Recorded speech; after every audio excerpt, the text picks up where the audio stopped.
This is the English service of Radio Algeria International. It's time for the news. The President of the Republic, Abdelmajid Tebboune, has stressed that the commemoration of the National Day of the Martyr was an opportunity to inspire confidence in Algeria's assets and mobilize its potential to raise it to the rank of emerging countries. Algeria has condemned the visit by a member of the French government to Western Sahara, describing it as a particularly serious issue. US and Russian negotiators are meeting today in Riyadh, Saudi Arabia, to try to give a new impetus to their bilateral relations and discuss security issues, notably the conflict in Ukraine.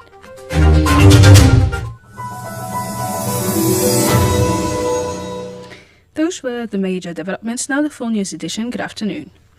The President of the Republic, Mr. Abdelmajid Tebboune, has stressed that the commemoration of the National Day of the Martyr was an opportunity to inspire confidence in Algeria's assets and mobilize its potential to raise it to the rank of emerging countries. Mr. Sharfi has the details. In a message made on the occasions of the National Martyrs' Day, celebrated on February 18th, the President of the Republic said that the commemoration was an opportunity to express the loyalty and gratitude of the Algerian people for the heavy price paid by martyrs for liberation and emancipation. It is also an opportunity to express the people's loyalty to the immeasurable sacrifices made by free patriotic men and women who, after decades of struggle in the school of the national movement fighting against colonialism, which impeded the progress of its brave people for more than 130 years. The President stressed that the crimes perpetrated by the pseudo-defenders of civilization and civility were horrific. Regarding the resistance waged by the Algerian people against the colonizer, the President of the Republic hailed the people's courage and merit. President Tebboune also expressed his full conviction that the people and youth are aware that moving towards the deadline of strategic development with its political and socio-economic dimensions is the most noble of the unifying challenges and the most difficult of the wagers that Algerian men and women aspire to win, as well as the most sincere expression of the people's loyalty to the brave martyrs. The Speaker of the Council of the Nation, War veteran Saleh Goujil, has said that the commemoration of the National Day of the Martyr is an opportunity to renew faithfulness to the message of the martyr, from which a new victorious Algeria was born that preserves their heritage and honours their testament. The Speaker of the National People's Assembly, Mr. Brahim Boughali, said that the day was an opportunity to renew the oath made by the heroes who liberated the homeland from colonial domination, so that their sacrifices remain the sacred bond that inspires generations. The CEO of the Sonatrach Group, Rachid Hashishi, has received a delegation here in Algiers from the Spanish company Técnicas Reunidas, led by its executive director Juan Hilado Arburaroa, with whom he examined the projects being carried out by the Spanish company. The meeting, which took place in the presence of the group's senior executive, was an opportunity to examine the projects currently being carried out by Técnicas Reunidas, notably the new Hassi Messaoud refinery project, as well as the polypropylene reduction project in Turkey. Mr. Hashishi stressed the importance of meeting the deadline set for the completion of these projects, adding that the Sonatrach Group will provide the necessary support to guarantee the delivery of these projects in accordance with the agreed timetable, notably the Hassi Messaoud refinery project, in view of its economic and strategic importance, as well as its help to boost the national production of petrol and diesel, thus opening up new export prospects. Sonatrach added that Técnicas Reunidas is one of the pioneering companies in the construction of industrial structures to engineering, procurement and construction standards, offering integrated services in this field throughout the world. The UN Security Council is holding an open debate at the ministerial level on how to improve global governance, focusing on maintenance of international peace and security as set on the agenda. The details with Jamil Salmani. Chinese Foreign Minister Wang Yi is expected to chair the meeting, which is the flagship event of the Chinese presidency of the Council. The Secretary General of the United Nations, Antonio Guterres, is expected to make a presentation at the open debate, which will be held under the theme Practicing Multilateralism, Reforming and Improving Global Governance. A concept note distributed by China stressed that the number of conflicts in the world is unprecedented, involving nearly 100 countries and displacing more than 95 million people, and also highlights the role of emerging technologies in redefining the nature of conflict. In the face of these challenges, it argues that the international community should draw inspiration and lessons from the journey of the United Nations over the past 80 years, defend multilateralism, settle disputes by peaceful means, and work together to reform and improve global governance.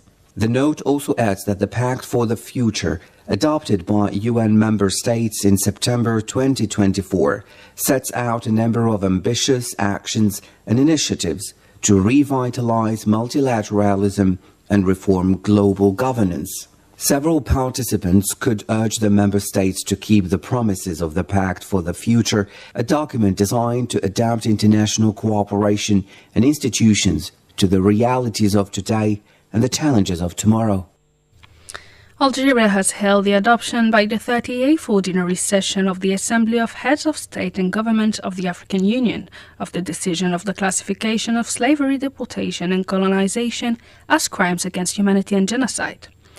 Algeria, which for 132 years of its history experienced the torment and horrors of a unique form of colonization, strongly supports the decision, which represents a major step in the process of seeking recognition, justice and reparation for the crimes suffered by African peoples.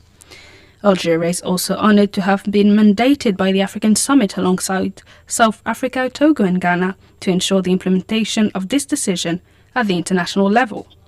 As requested by the summit, Algeria will spare no effort in fulfilling the mission with all the commitment and determination inspired by the sacrifices made by all the peoples of Africa at the service of the liberation and their state or of their states and the recovery of their sovereignty and independence. Algeria has condemned a visit by a member of a French government to Western Sahara, describing it as particularly serious. Amina Bourisha reports. A press release issued today by the Ministry of Foreign Affairs, the National Community Abroad in African Affairs, said the visit of a member by the French government to Western Sahara was particularly serious, adding that it is reprehensible in more ways than one. The statement also said that it showed a flagrant disregard for international legality by a permanent member of the Security Council, stressing that this step helps consolidate the Moroccan fait accompli in Western Sahara, a territory where the decolonization process remains incomplete and where the exercise of the right to self-determination remains unfulfilled. The document indicated that for Algeria, the ill-advised visit by the member of the French government reflected the detestable image of a former colonial power in solidarity with a new one, stressing that the French government is further disqualifying itself and isolating itself from the action of the United Nations, aimed at hastening a settlement of the Western Sahara conflict on the basis of a strict respect for international legality. The Deputy Representative of Algeria to the UN, Toufiq Qudri, told the Security Council that the Minsk Agreement that marks its 10th anniversary were a failure, and it was high time to take a moment and draw a lesson. The Minsk agreements may have failed in achieving the desired outcomes. However, they will undoubtedly remain an example of a bigger failure, namely the failure of the logic of might and confrontation in providing peace and security in the region. This is something that we will continue to point out. The outcomes of the lack of implementation of these agreements on the ground have become today, unfortunately, very visible and tangible given the current situation in the region. 2.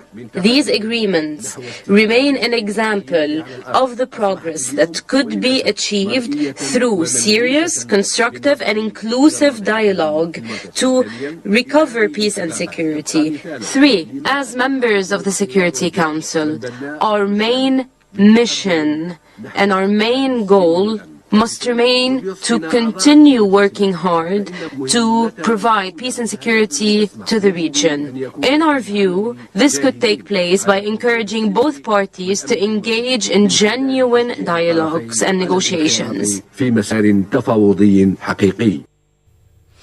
Briefing Council members on the situation in Ukraine, the Assistant Secretary General for Europe, Central Asia and the Americas, Miroslav Jenka, said that has expressed hope that maybe there is a glimmer of light at the end of the dark tunnel of war. The Minsk agreements have taught us that agreeing on a ceasefire or the signing of an agreement alone do not ensure a durable end to the violence. Ensuring that the conflict does not reoccur and does not escalate will require genuine political will and understanding of its multidimensional complexity for Ukraine and for the region. Mr. President, we renew our appeal of 10 years ago for all stakeholders to step up their efforts to end the fighting. Today's meeting coincided with the 10th anniversary of Resolution 2202, which endorsed the now defunct Minsk agreements of 2015 signed by the representatives of European Security Pact, the OSCE, Russia and Ukraine. US and Russian negotiators are meeting today in Riyadh, Saudi Arabia, to try to give a new impetus to their bilateral relations and discuss security issues, notably the conflict in Ukraine. The US Secretary of State Marco Rubio and the Russian Foreign Minister Sergei Lavrov are leading the delegations of the two countries to the talks agreed to the designation of a high-level teams to examine how to settle to the conflict in Ukraine. This followed a telephone conversation held last week between US President Donald Trump and his Russian counterpart Vladimir Putin that was held by the American president as a new step marking the beginning of peace talks on Ukraine. However, Russian President Putin made it clear that the war in Ukraine could be settled only as part of a broader agreement, stressing the importance of reviving the US-Russian relations as a whole. This was reiterated by the Russian presidency spokesman Dmitry Peskov, who affirmed that a viable and long-standing settlement could not be reached unless the issues related to the security in Europe were tackled. Egypt has announced that postponement to March 4th the holding of the emergency meeting of the Arab League on the Gaza Strip initially planned for next week in Cairo. The Egyptian Foreign Ministry said the decision was taken in coordination with Bahrain, which currently chairs the Arab League, and several other countries of the region. The emergency meeting of the Pan-Arab Organization was convened in the aftermath of US President Trump's announced plan for Gaza proposing the displacement of the Palestinian population. Referring to the position adopted by the EU African heads of state and government, the Palestinian Hamas movement's representative here in Algiers, Youssef Hamdan, had the following. Today, Algeria holds the position of Vice President of the African Union Commission, which means further immunity for the African stance against attempts of infiltration, whether at the level of relations or normalization. Therefore, this reassures us that the African position is becoming stronger against Zionist infiltration attempts. It serves as a model for the Arab, showing that they can adopt similar stances.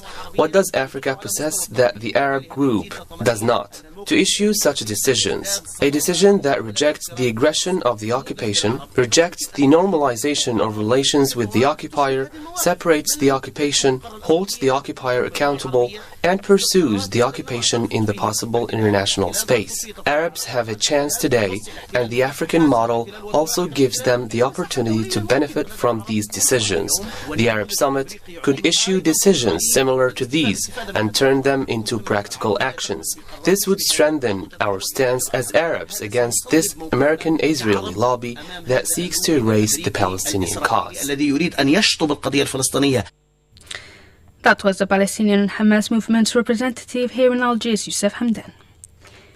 Back to national news. Algeria celebrates today National Martyrs' Day as an occasion to remember the values of sacrifice to liberate the homeland from the colonial domination and to reaffirm the determination to perpetuate the eternal legacy of the martyrs in the era of the new Algeria, strong in its belonging and its attachment to the national identity and unity.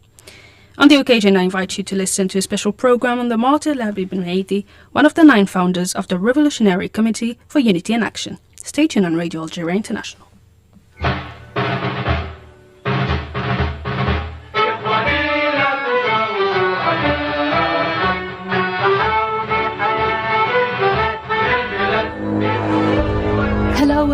to have you with us.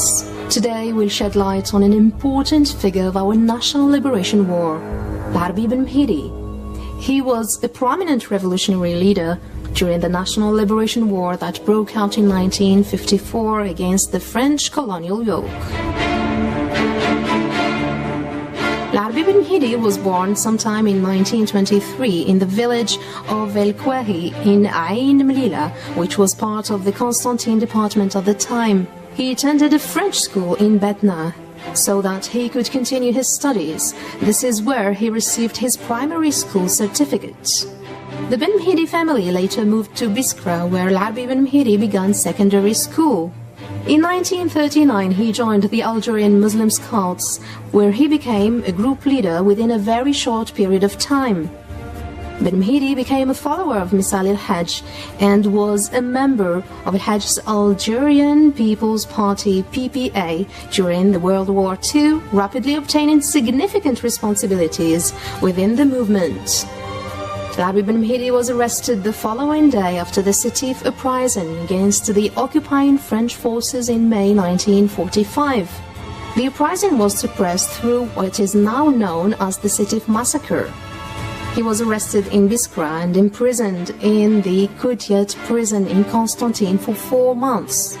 The massacres committed by the French army in Sétif, Guelma and Kharrada had completely shocked him. On the 15th of March 1946, bin Mhidi was released from prison due to an amnesty being granted to the majority of nationalists imprisoned for the 1945 riots.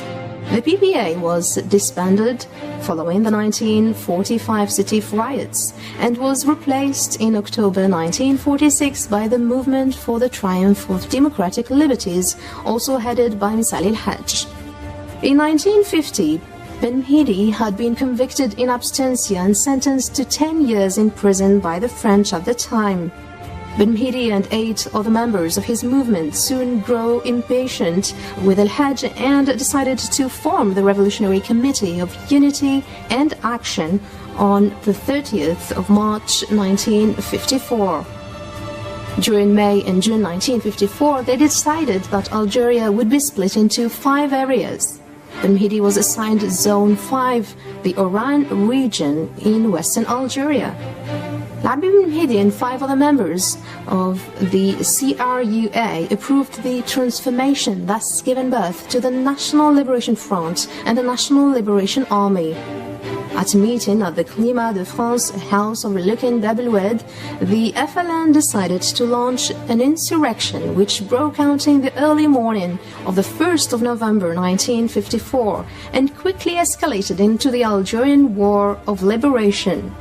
The outbreak soon became known as Toussaint Rouge, or Red All Saints' Day, as it coincided with the Catholic festival.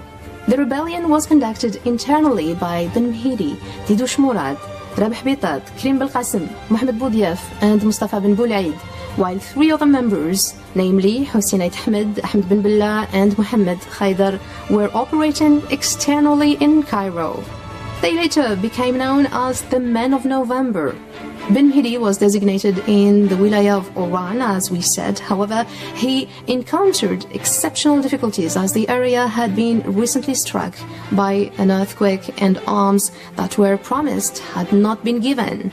On the 2nd of November 1955, bin Mhidi took command of the Zone Autonome of Algiers and appointed Yessef Saadi as his aide. On the 25th of June 1956, a FLN track authored by bin Mhidi and Abban Ramdan declared all executions of fighters would be followed by retaliation. For each FLN soldier guillotined, 100 Frenchmen will be cut down.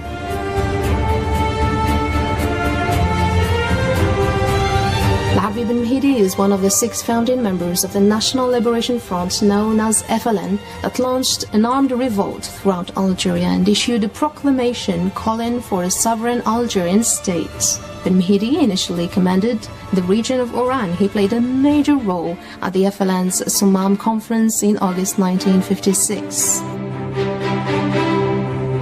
In August 1956, Ben Mhidi handed over Oran to Abdel Hafid Boussoum and assumed command in Algiers, as he was given the responsibility after the election for launching the Battle of Algiers. In January 1957, he suggested the idea of an insurrectional strike. It took place on the 28th of January 1957.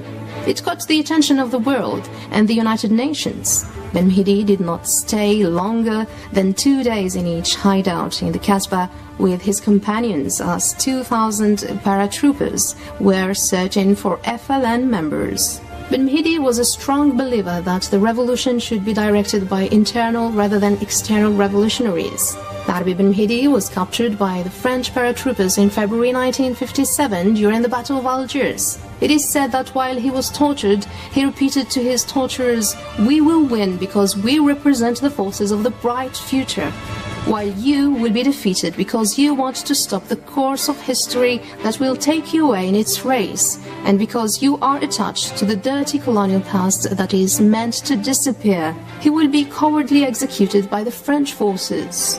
In the year 2000, retired French General Ossares admitted torturing Algerian fighters and that Ben Mhidi was executed while in custody. However, the exact truth regarding his death remains a mystery to this day. Ben Mhidi is considered to be a national hero in Algeria and is considered to be a symbol of the revolution that brought an end to French colonialism.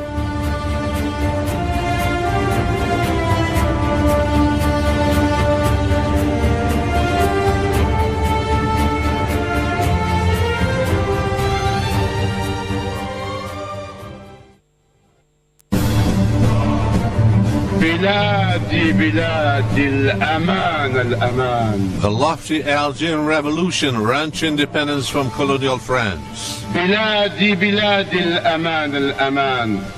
أغني علاك بأي لسان. Algeria won independence from France in 1962 after a bitter revolutionary war that cost more than 1.5 million glorious Algerian martyrs. جلالك تقصر عنه اللغة ويعجزني فيك سحر البيان. The French troops had invaded the country in 1830 from the locality of Sidi Fredj on the western coast of the capital Algiers. أول بلد استعمر هو الجزائر، وآخر بلد تخلص من الاستعمار هو الجزائر. فجمال الجزائر أغرى حتى المستعمرين فلم يريدوا الخروج منه، ولم يريدوا أن ينسوا ما ذاقوا به من نعم. By the time the colonial occupation was complete, Algeria's population had dropped from 6 million to about 3.5 million, a colonial genocide caused by mass killings, endemic disease, and utter poverty. Soon the country's most fertile lands were seized by colonial settlers, mostly for wine production. In 132 years of harsh French colonial rule, settlers developed a luxury lifestyle, and a stream of high-grade products went back to metropolitan France. وهام بك الناس حتى الطغاة وما احترموا فيك حتى الزمانة وأغريت مستعمريك فراحوا يهيمون في الشرق بالصولجان. That colonialism was a sheer disaster for the Algerian people. For example, in 1950, the literacy rate stood at 10% among the oppressed Algerian population. In 1830, it had been over 40%. ولم يبرحوا الأرض لما استقلت شعوب ولم تستكن للهوان. The National Liberation Front, FLN, started in 1954 as a small minority in the national movement that was committed to armed confrontation with colonial France. وزلزلت الأرض زلزالها وضج لغاصبك النيران. But the devastating violence of the French response to its early actions built popular support. Soon it became the dominant nationalist organization. Internal debates about how it was fighting for and how to win came to a head at the organization's Soumam Congress held in August 1956. It established a militant agenda calling for a social republic after Algeria's accession to independence, with serious social and economic reforms. إليك صلاتي وأزكى سلامي بلادي بلادي بلاد الأمان الأمان. روحي مالي نفسي بدني روحي مالي نفسي and he determined to take the liberation fight to the country's cities and towns.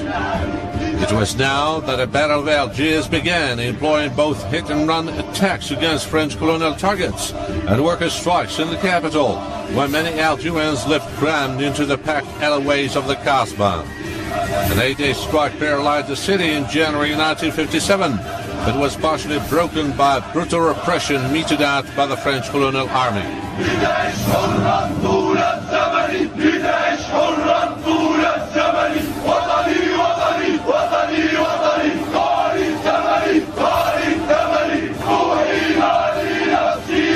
The colonial war machine beefed up the heinous repression in March 1957, and numerous nationalist leaders were hunted down, savagely murdered, and forced into exile.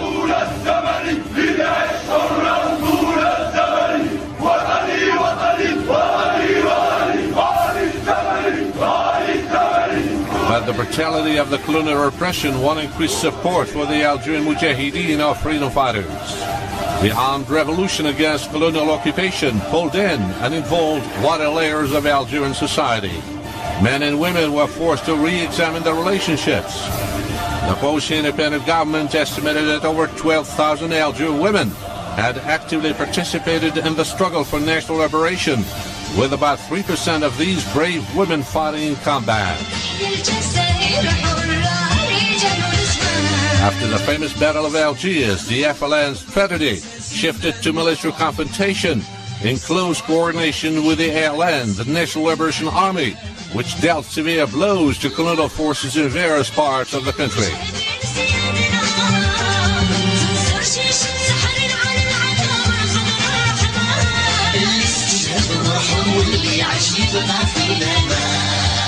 The revolution became controlled from above. Urban trade unionists and students were encouraged to leave their places of work to join the liberation fight in the countryside as part of the global struggle against the oppressive colonial yoke.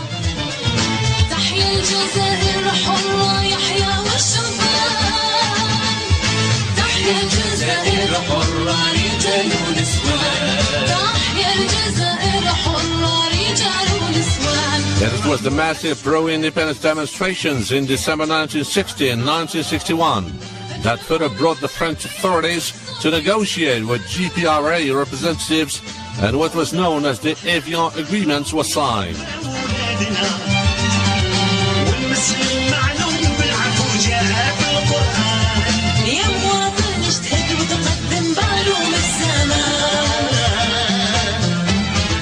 Algeria's hard-won independence was finally sealed on July 5, 1962, after flagging resistance.